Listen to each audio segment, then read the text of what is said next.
Topic start करते हैं heat का, कि जब हम किसी ऑब्जेक्ट का, किसी मटेरियल का टेम्परेचर इंक्रीज करेंगे, उसको प्रोसेस क्या होगी, उसको हीट एनर्जी देंगे और उसका क्या राइज होगा, temperature, degree of hotness increase होगी। तो उसके अंदर किस तरह के चेंजेस होंगे।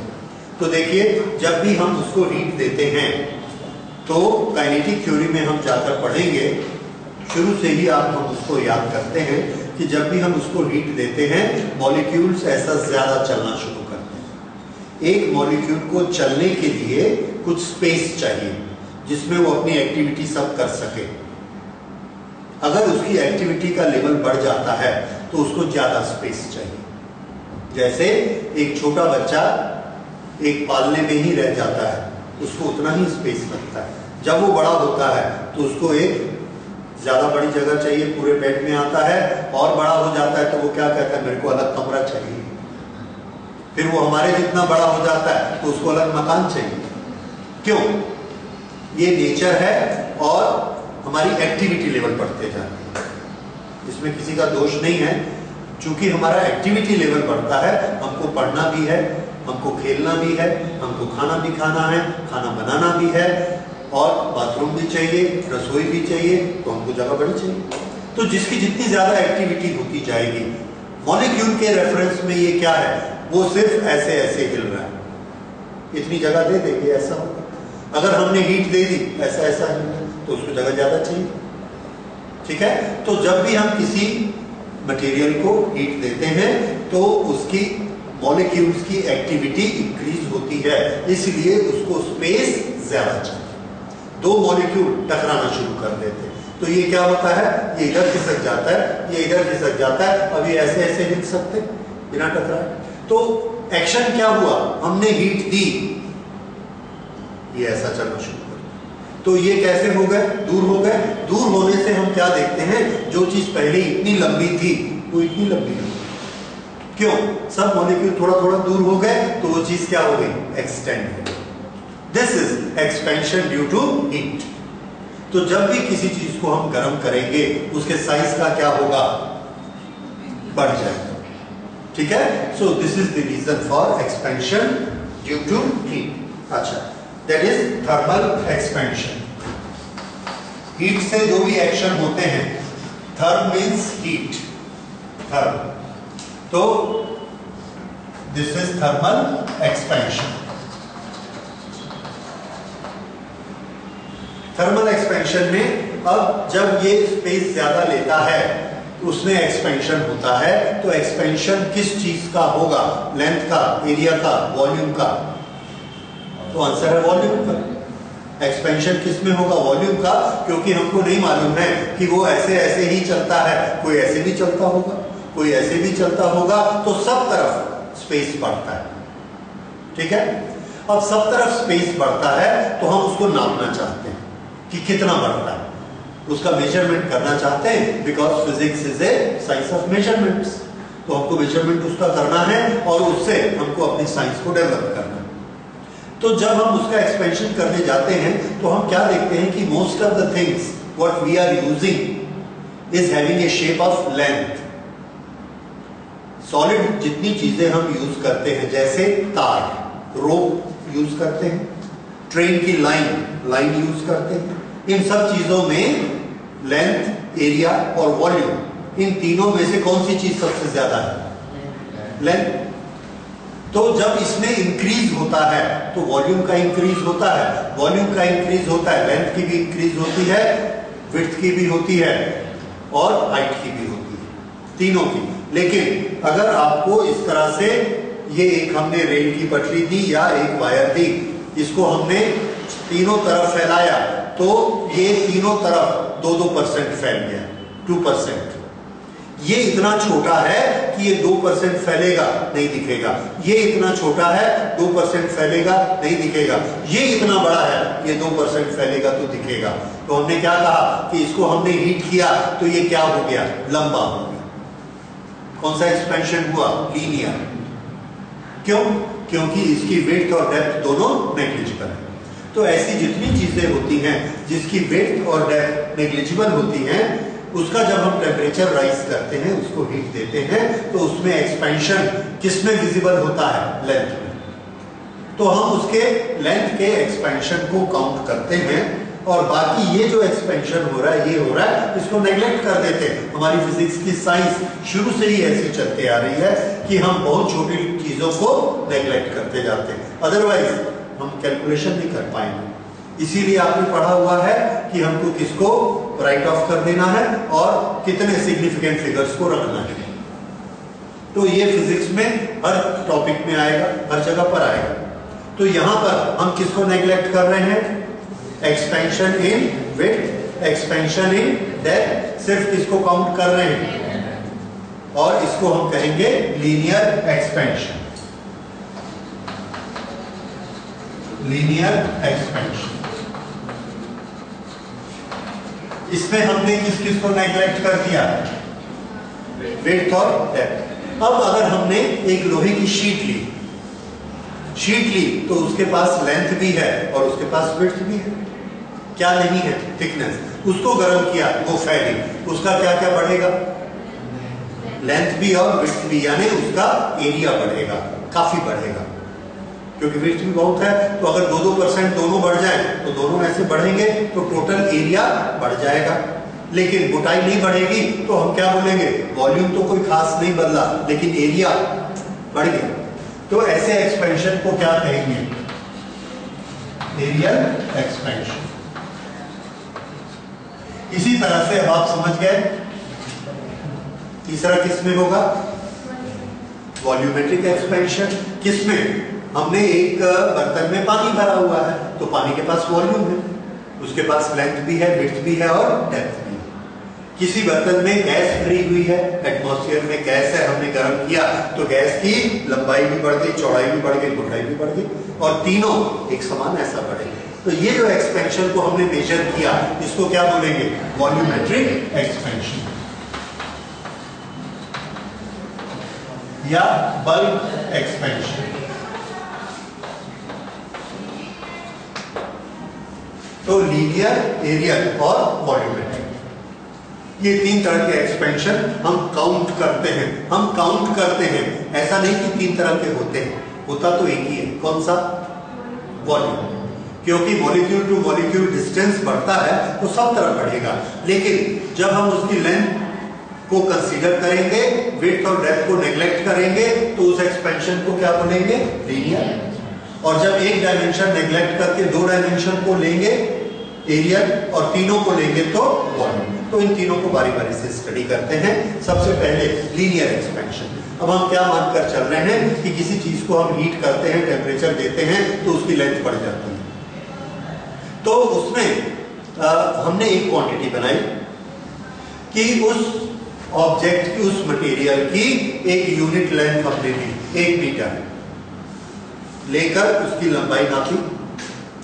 उसके बाद उसको 1 डिग्री गर्म किया। लेंथ कितनी ली? 1। गर्म कितना किया? 1। तो उसकी लंबाई कुछ बढ़ जाएगी। वो क्या है? उसका लीनियर एक्सपेंशन।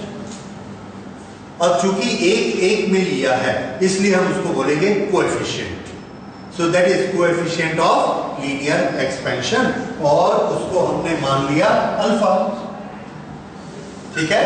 जब भी ऐसे 2-3 चीजें माननी होती, क्या मानते हैं हम? Alpha, beta, gamma. तो ABC, तो ये alpha. Alpha is what? Linear coefficient of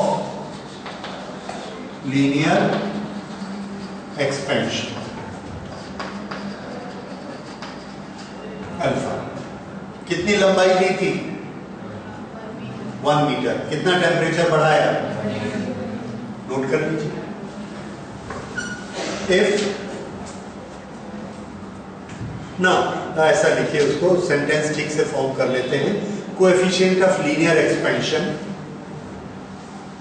coefficient of linear expansion is expansion in length, expansion in length of expansion in length of a wire, length of a wire having unit length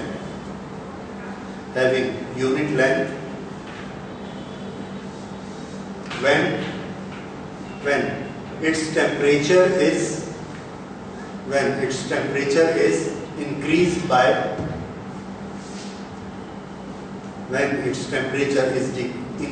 by 1 degree Celsius.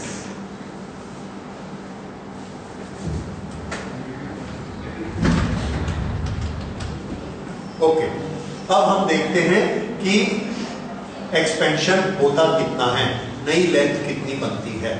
मान लीजिए किसी object की length L है, एक unit length में उसमें हमने उसको गर्म किया 1 डिग्री, 1 डिग्री गर्म किया, कितना एक्सपेंशन होगा? Alpha expansion. अगर ये लेंथ हमने L ली तो कितना एक्सपेंशन हो जाएगा? Alpha into L। 1 मीटर में अल्फा तो L मीटर में अल्फा इंटू L। ओके, कितने डिग्री पर? 1 डिग्री पे। अगर 1 डिग्री की जगह हमने उसको डेल्टा टी डिग्री गर्म किया तो 1 डिग्री पे अल्फा L, 2 डिग्री पे 2 अल्फा L, 3 डिग्री पे 3 अल्फा L, तो डेल्टा टी डिग्री पे delta T into alpha L into delta T. L length की तार डेल्टा टी डिग्री गर्म करने से कितनी लंबी हो जाएगी? Alpha into L into delta T. This is what? Extension.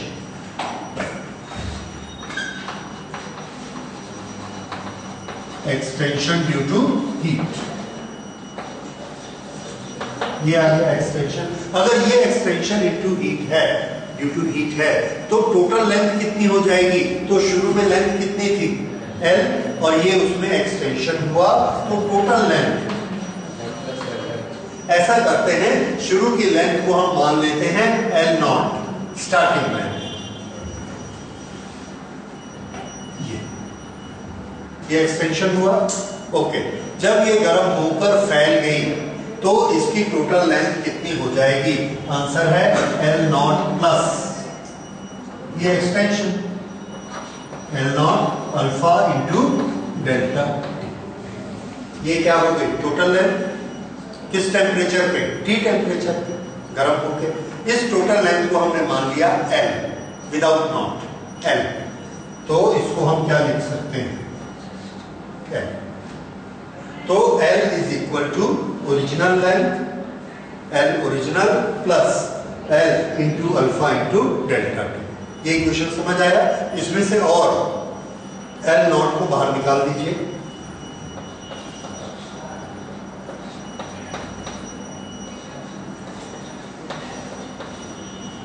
अगर आप समझ जाएं कि डेल्टा टी की जगह हम T यूज करें, what is delta T? Change in temperature. अगर आप चेंज इन टेम्परेचर के लिए सिर्फ T यूज करें तो हमारा फॉर्मूला और भी छोटा हो जाएगा। क्या हो जाएगा? 1 प्लस अल्फा टी। लेकिन उसमें आपको याद रखना पड़ेगा T is not the temperature, what is that?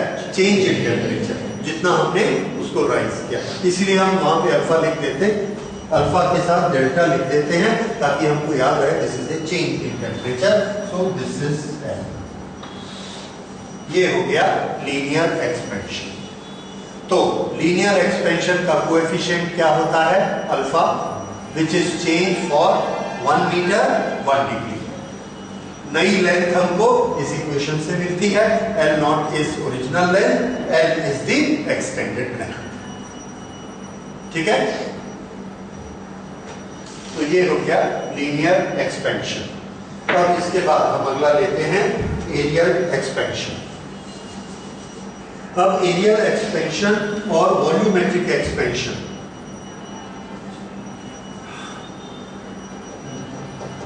इसको हम ऐसा भी बना सकते हैं जैसा इसको हमने बनाया।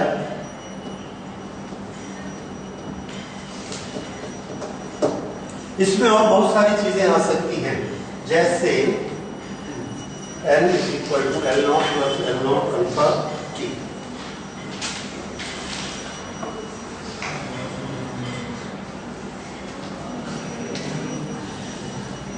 अच्छा देखिए, ये जो मैंने बनाया ये वाला इक्वेशन,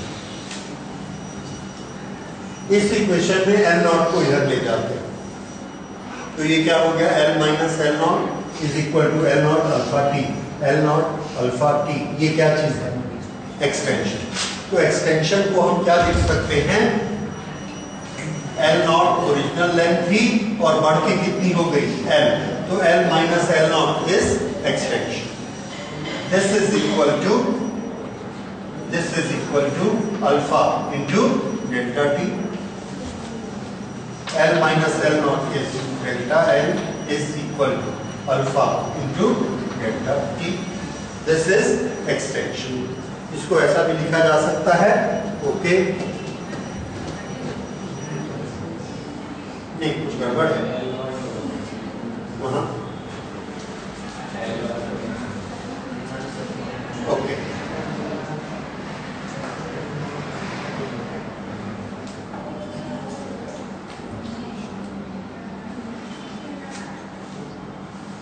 L माइनस L0, तो ये L0 रहेगा, L0। अब L माइनस L0 को डेल्टा L लिखा और इसको इधर ले आइए, is equal to alpha into delta T. ये क्या है, delta L upon L is the strain, याद आया, एक्सपेंशन। तो जब भी हम हीट करते हैं उसमें स्ट्रेन होता है, कितना, delta L upon L, and that is equal to alpha into delta T. ठीक है, तो डेल्टा टी किसी चीज को गर्म करेंगे तो इतनी फैल जाएगी,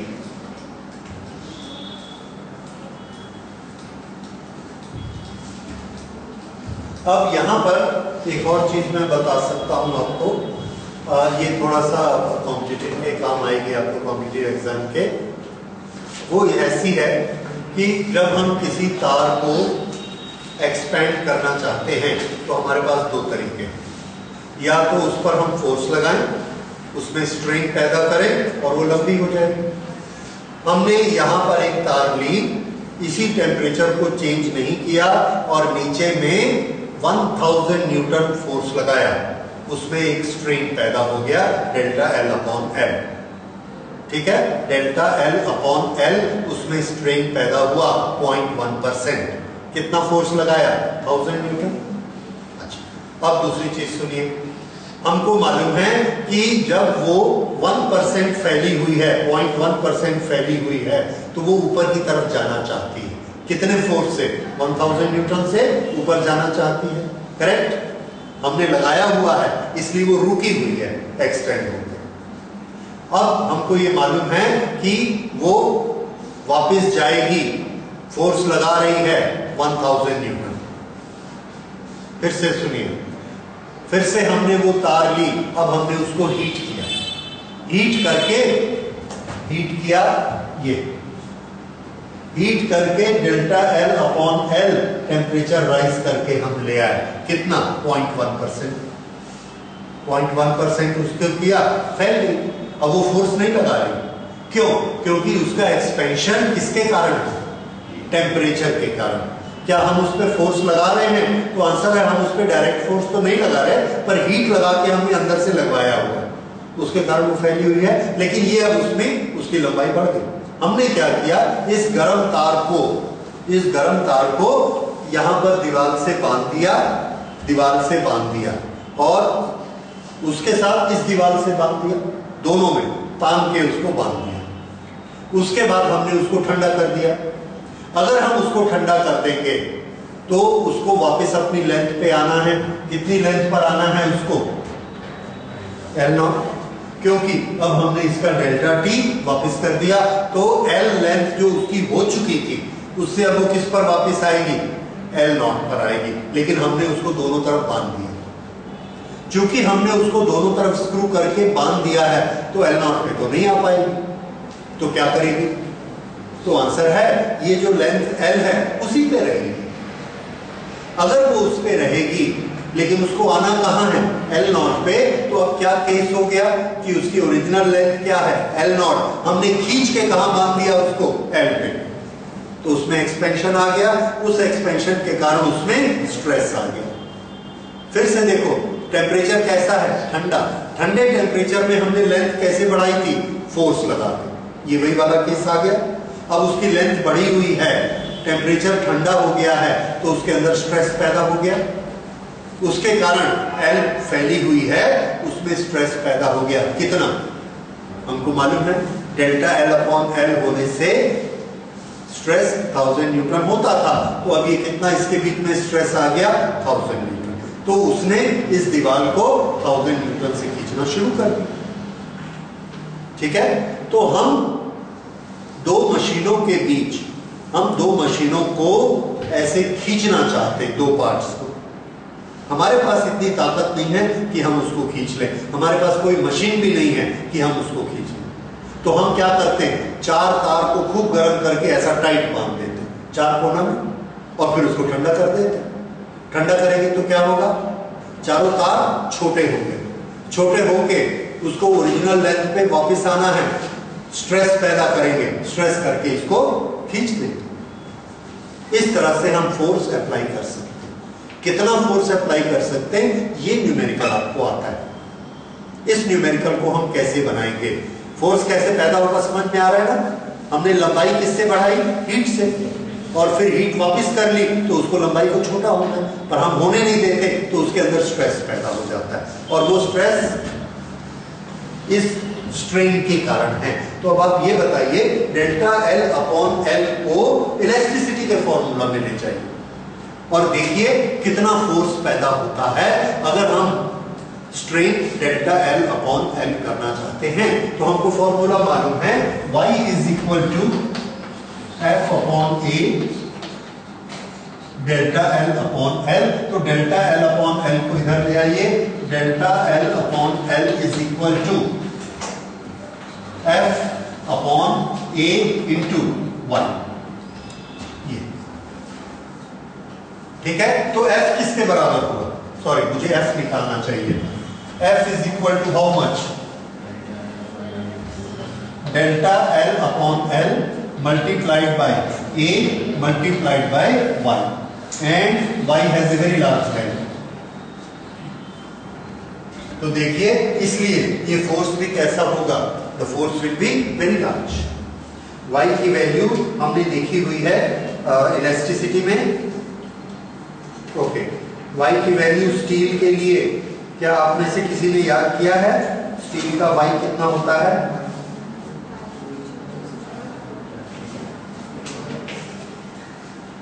ओके, Y की वैल्यू होती है 10 to the power 9, 10 to the power 9, ये उसका ऑर्डर है। तो अगर स्टील होगा तो स्टील के लिए है 200 into 10 to the power 9 newton per metre square, इतनी हाई वैल्यू होती है। तो अगर वो हाई वैल्यू यहां पर आ जाए 10 टू द पावर 9, एरिया बहुत छोटा होगा, 10 टू द पावर -6, तो ठीक है, -6 कैंसिल होगा, फिर भी कितना बचेगा, 10 टू द पावर 3 बचेगा। तो इतना फोर्स उस पर लगेगा। तो ये हमारे पास फोर्स लगाने का एक तरीका है, समझ आ रहा है। फिर से देखिए, इसके ऊपर हमने इसको चढ़ाकर ऐसे पकड़ना है जोर से, दोनों को हमने बराबर बनाया, इसके अंदर का बोर और ये, इससे इसके अंदर का बोर कम रखा, इसको हीट किया, ऐसा हो गया, चढ़ा दिया, ठंडा कर दिया, ठंडा करने से इसको वापस जाना है, जा नहीं पाता है, क्यों, ये है बीच में, तो ये एक्सटेंडेड ही रह जाता है। अगर ये एक्सटेंडेड है, इसमें स्ट्रेन है, तो स्ट्रेन के कारण कितना फोर्स पैदा होगा, इतने फोर्स से ये इसको ऐसा दबा के रख देगा, that has become just like a welding, इतना जोर से पकड़ता है। और यही टेक्निक हम किसमें अपनाते हैं, पुराने जमाने में जब बैलगाड़ी के व्हील लगाते थे तो लकड़ी का व्हील बनाते थे और उसके ऊपर लोहे का रिम पहनाना है, लोहे का रिम उसी साइज का बनाते हैं, पर पहनाएंगे कैसे, तो लोहे के रिम को गर्म करते तो ऐसे फैल जाता है, फिर व्हील में डाल के ठंडा कर देते हैं, ऐसा सिकुड़ता है और लकड़ी के व्हील को पकड़ लेते हैं। फिर उस लाइफ में उस व्हील का टेम्परेचर कभी उतना नहीं होता, क्योंकि आग में रख के गर्म किया था तो वो कभी फैलेगा नहीं और टाइट करके उसको पकड़ा रहेगा। तो ये बैलगाड़ी का जमाना था। आजकल वर्कशॉप में हम लोग इस टेक्निक को यूज करते हैं जो मैंने आपको बताई। अगर हमको किसी चीज में बेरिंग को बैठाना है तो उस मशीन को थोड़ा सा गर्म करेंगे, फैल जाएगी, बेरिंग डालेंगे, ठंडा कर देंगे, बेरिंग को पकड़ लेंगे। इस तरह से ठंडा और गर्म करके ये जो एक्सपेंशन होते हैं, इससे ग्रिप लाने का काम हम लोग बहुत करते हैं। ठीक है, इसमें कौन सा काम में आता है property? Expansion of the material. Okay, तो ये हमने पढ़ा लीनियर एक्सपेंशन के बारे में। अब देखिए areal expansion. Areal expansion beta, ये क्या होता है? तो उसका भी यही होता है, खाली इसमें हम चेंज कर देंगे। देखो एरिया, ये क्या हो जाएगा? Beta. Beta is coefficient of areal expansion. Coefficient of areal expansion, तो ये coefficient of areal expansion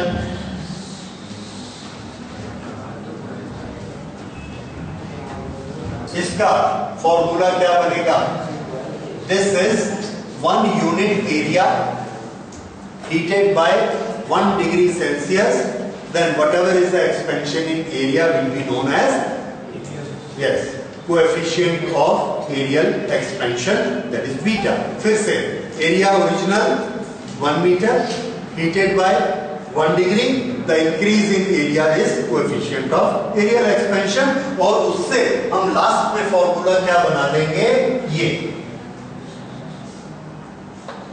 area, final area is equal to initial area multiplied by this, और अल्फा की जगह क्या आ जाएगा? बीटा।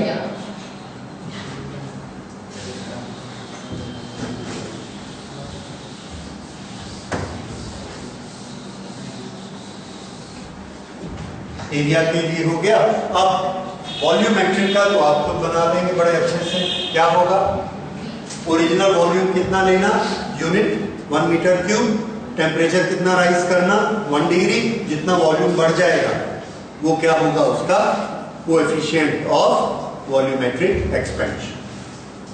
ठीक है, तो ये कोएफिशिएंट ऑफ वॉल्यूमेट्रिक एक्सपेंशन बना, और इसका फॉर्मूला क्या होगा? Final volume is equal to initial volume 1 plus gamma into delta T. ये वॉल्यूम के लिए हो गया, या बल्क एक्सपेंशन के लिए, ये एरिया के एक्सपेंशन के लिए हो गया, और लीनियर का हम पहले कर चुके हैं।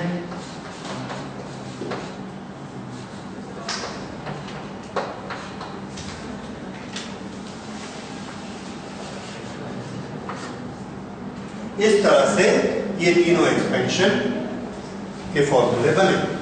अब इन तीनों एक्सपेंशन का आपस में क्या रिलेशन होता है? अब इनमें से मैथमेटिकल जगलरी बहुत चलती है इधर से उधर। जैसे आपने ये फॉर्मूला याद किया, ये फॉर्मूला याद किया, तो अल्फा की वैल्यू बताइए। अब इसमें अल्फा की वैल्यू हम कैसे निकालते हैं? इसको मल्टीप्लाई किया, एल नॉट को इधर लाए, तो ये क्या हो गया? L minus L nought. फिर एल नॉट और डेल्टा टी को नीचे ले आए, L nought into delta T. इधर क्या बचा? अल्फा। ये alpha is equal to L minus L nought upon L nought into delta T. इस तरह से अल्फा की वैल्यू अलग, डेल्टा टी की अलग, एल नॉट की अलग, एल की अलग, किसी एक के लिए आप किसी दूसरे को बना सकते हो। एक फॉर्मूला याद करना काफी है, उससे कोई ना कोई जो भी आपके एग्जाम में आए, जैसा भी कोई पूछा जाए, आप उसको बना सकते हैं। ठीक है, ओके। अब इसके बाद हम लोग इनका आपस में रिलेशन देखते हैं। एक बड़ी छोटी सी चीज है, देखिए एरियल एक्सपेंशन और लीनियर एक्सपेंशन।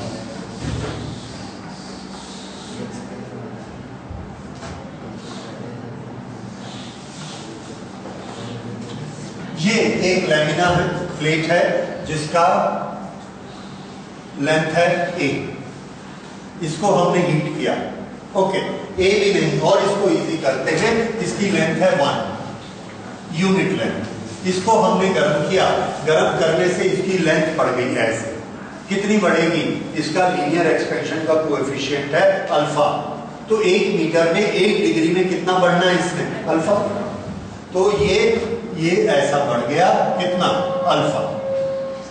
ये वाली भी लेंथ है, ये भी कितनी बढ़ गई? अल्फा, अल्फा, और ये भी अल्फा। और अब इसकी शेप कैसी हो गई? ये अंदर वाले का साइड कितना है? 1। ऊपर वाले का साइज कितना है? 1+2, राइट। ये वाला भी कितना हो गया? यूनिट लेंथ यूनिट डिग्री हमने पहले ही किया हुआ है, कोई प्रॉब्लम नहीं। अब बताइए इसमें एरिया कितना बढ़ गया?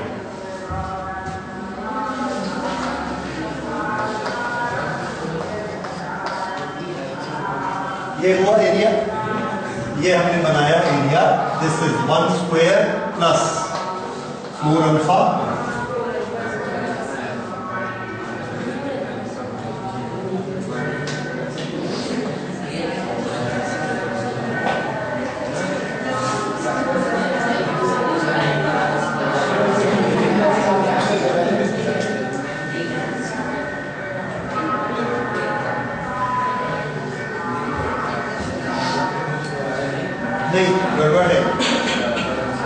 गलती हो गई है क्योंकि ये 1 लेंथ को हमने कितना बढ़ा दिया? Alpha and alpha. ऐसा नहीं होगा। लेंथ कितनी बढ़ती है? अल्फा। तो एक ही तरफ लेंथ बढ़ेगी अल्फा। तो इसको हम ऐसा लेंगे, ओके। ये इसकी लेंथ है 1, इसको 1 डिग्री हीट किया, ये इसकी लेंथ में एक्सपेंशन हो गया और ये अल्फा बढ़ गई। इधर की लेंथ भी, ये भी अल्फा बढ़ गई, अल्फा। तो ये अब ऐसा स्क्वायर बन गया, लाइक दिस। इधर अल्फा बढ़ गया और इस तरफ भी अल्फा बढ़ गया। अब इसका एरिया कितना हो जाएगा? This is 1 plus alpha, this is 1 plus alpha. तो इसका न्यू एरिया 1 प्लस अल्फा का square. This 1 plus alpha square is equal to 1 plus 2 alpha plus alpha square. ये आ गया। This is new area. Original area कितना था?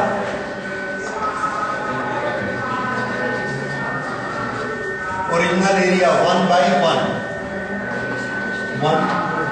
Change expansion. इसमें से इसको माइनस कर दीजिए, 1 - 1 cancel. Alpha square is a very small quantity, therefore we can neglect it.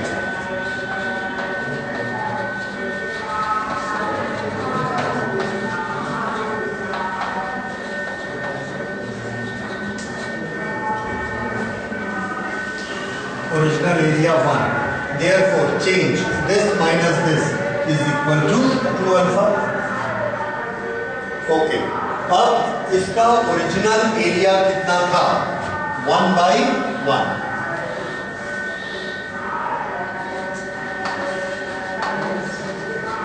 Original length 1, original area 1, 1/1, 1। ये ओरिजिनल एरिया था। ओरिजिनल एरिया को हमने कितना गर्म किया? 1 डिग्री से। तो अगर यूनिट एरिया को 1 डिग्री गर्म करें तो जितना एरिया बढ़ता है उसको क्या कहते हैं? Coefficient of areal expansion. तो इसमें कोएफिशिएंट ऑफ एरियल एक्सपेंशन कितना हुआ? 2 अल्फा। और कोएफिशिएंट ऑफ एरियल एक्सपेंशन का हमने नाम क्या दिया? Beta. Therefore beta is equal to 2 alpha. Beta is equal to 2 alpha. समझ आया? तो ये याद रखिए, बीटा अगर हमने अल्फा निकाला है तो उसको 2 से मल्टीप्लाई करेंगे, that will give the areal expansion. अब अगर ये हमने क्यूब लिया है तो हम क्यूबिकल एक्सपेंशन भी निकाल सकते हैं। देखिए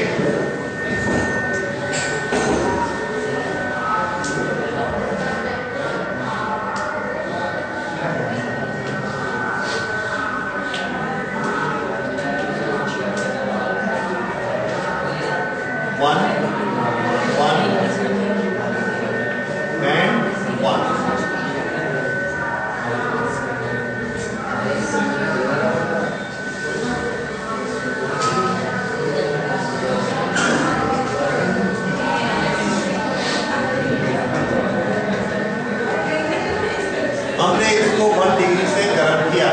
जब 1 डिग्री से गर्म किया तो इसकी लेंथ कितनी बढ़ जाएगी, अल्फा, विड्थ कितनी बढ़ जाएगी, अल्फा, और डेप्थ भी कितनी बढ़ जाएगी, अल्फा, क्योंकि तीनों कितने हैं, 1 1 1, इसलिए तीनों बढ़ के 1 plus alpha 1 plus alpha 1 plus alpha. तो इसका ओरिजिनल वॉल्यूम कितना था, original volume is equal to 1 1 1, that is 1.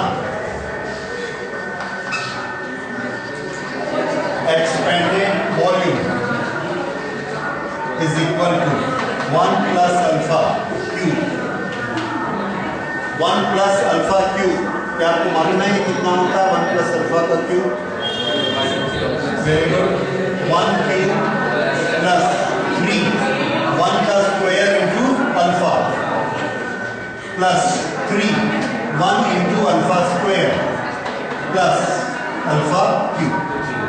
This is 1 plus alpha cube. इसमें से हम किसको नेग्लेक्ट कर सकते हैं, alpha square and alpha cube, alpha square and alpha cube neglect. अगर इन दोनों को नेग्लेक्ट किया तो क्या बचा, 1 plus 3 alpha. What is this? Expanded volume. What is change in the volume?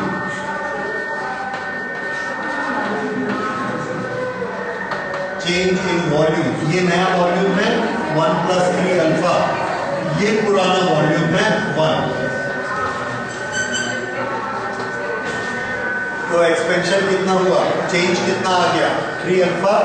अब ये वॉल्यूम ओरिजिनल कितना था, 1, कितना गर्म किया, 1 डिग्री, तो जो भी एक्सपेंशन होगा वो क्या होगा, coefficient of volumetric expansion. So this is coefficient of volumetric expansion as per definition. So that is gamma is equal to 3 alpha. तो अब आप देखिए alpha linear, beta areal, gamma volumetric, ये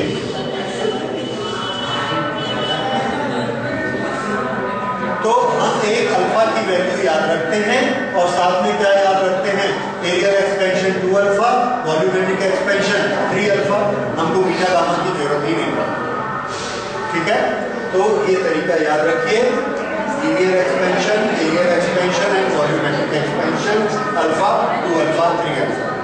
बहुत रेयरली ऐसा होता है पर ये पूछा जा सकता है, prove that volumetric expansion is 3 times areal expansion.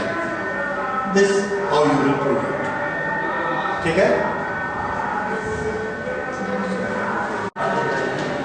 Thermal expansion में एक चीज हमको और देखनी है and that is very important, कि जब हम टेम्परेचर बढ़ाते हैं तो क्या थर्मल एक्सपेंशन एक जैसा ही होता है? आंसर है नो, एक जैसा नहीं होता, कम या ज्यादा होता है। जैसे अगर हमने कॉपर को गर्म किया तो उसका वॉल्यूमेट्रिक एक्सपेंशन कैसा होता है, देखिए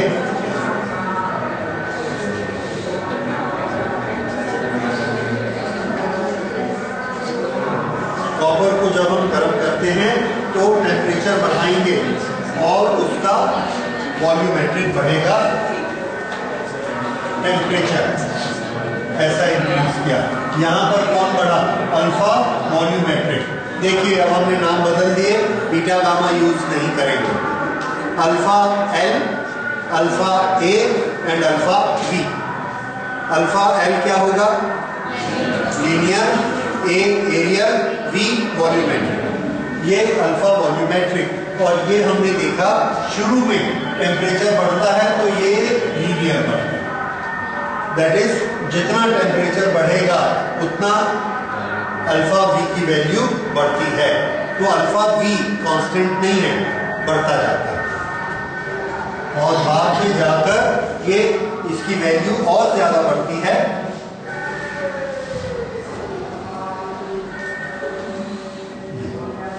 इस तरह से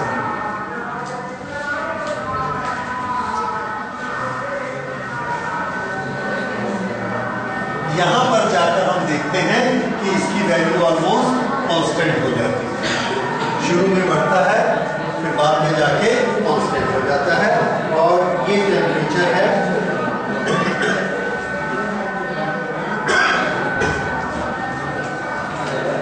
250, 500।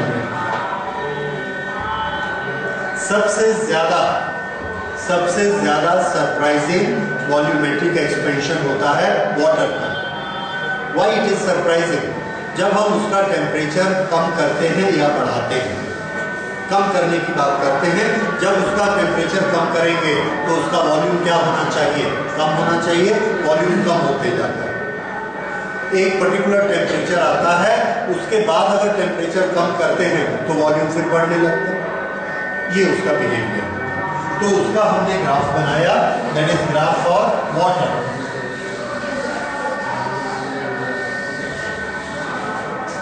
ये इंपॉर्टेंट चीज है और ये आपको पढ़नी है। वॉल्यूम,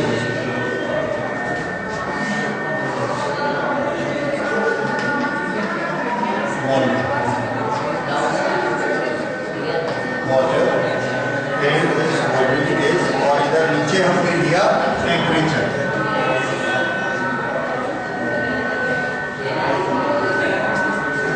डिग्री, 4 डिग्री,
ओके, इधर ध्यान दीजिए। ये टेम्परेचर 100 डिग्री बॉइलिंग पर इसका वॉल्यूम इतना होता है पानी का, 1.04343। ओके, जब हमने इसका यूनिट लिया है volume of 1 kg of water, this much into 10 to the power 3 metre.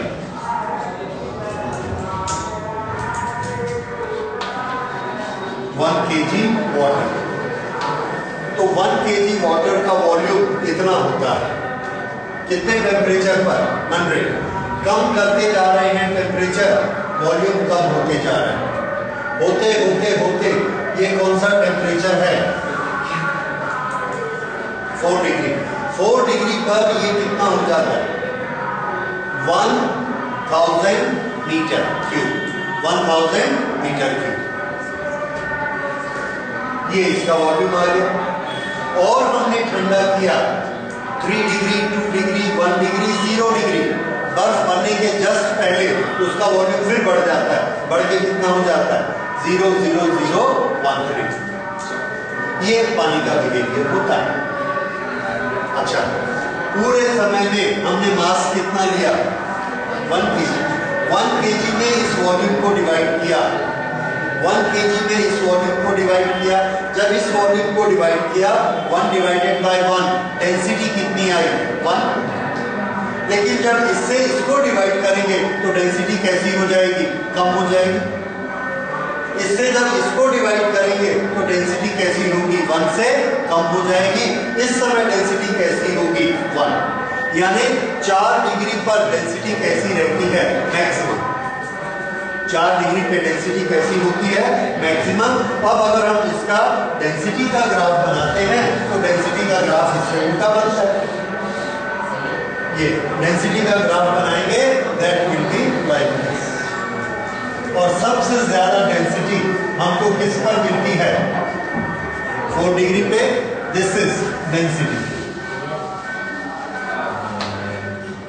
4 degree पर इसकी डेंसिटी होती है 1। This density is 1.00000। ये और इधर की डेंसिटी कम होती है कितनी 0.99990। और गर्म करते जाएंगे तो इसकी डेंसिटी बढ़ती जाएगी एंड दैट विल बी 0.99970। ये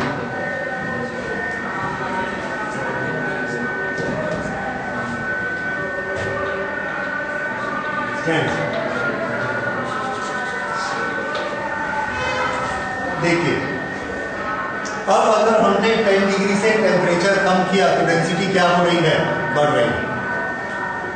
अच्छा, अब देखिए हमारे पास पानी का मिक्सचर है 4 डिग्री और 10 डिग्री, दो पानी हमने मिलाए। कौन सा पानी नीचे रहेगा, कौन सा ऊपर रहेगा? भारी नीचे। डेंसिटी ज्यादा किसकी है, वो भारी है, तो वो कहां चला जाएगा, नीचे। तो नीचे में पानी का टेम्परेचर कितना 4 डिग्री। फिर से सुनिए, उबलता हुआ पानी 50 डिग्री, 40 डिग्री, 40 डिग्री का गर्म पानी और 4 डिग्री का पानी ठंडा, इन दोनों को मिक्स किया तो नीचे कौन जाएगा, 40 वाला ऊपर। फिर से एक और मिक्सचर बनाया, उसमें 4 डिग्री वाला एक पानी है और 0 डिग्री वाला बर्फ जैसा दूसरा पानी है। कौन नीचे रहेगा, 4 डिग्री नीचे, बर्फ वाला पानी ऊपर। समुद्र में जब दोपहर गर्मियों के दिन होते हैं तो ऊपर के पानी का टेम्परेचर 25 डिग्री हो जाता है, ठीक है। तो ठंडा पानी कहां जाएगा, 4 डिग्री वाला नीचे। नीचे कितना 4 डिग्री, ऊपर कितना 25। सन के कारण, गर्म हवाओं के कारण, तो नीचे कितना रहा 4 डिग्री। तो मछलियों को कितना टेम्परेचर मिला, 4 डिग्री। उसके बाद सर्दियों के दिन आ गए, इतनी सर्दी हो गई पूरे समुद्र में बर्फ जम गई। ऊपर का पानी का टेम्परेचर क्या, 0 डिग्री, नीचे का टेम्परेचर 4 डिग्री। क्यों, 4 डिग्री हैवी होता है, नीचे रहेगा। तो मछलियों को कितना टेम्परेचर मिला, 4 डिग्री। तो सर्दी हो या गर्मी हो, एक्वेटिक लाइफ को टेम्परेचर कितना मिलता है, 4 डिग्री, इसलिए वो जिंदा रह सकते हैं। जैसे हमारा बॉडी का टेम्परेचर जो फिक्स है, अगर वो 5 डिग्री भी ऊपर नीचे हो जाए तो हमारा बॉडी फंक्शन करना बंद कर देती है।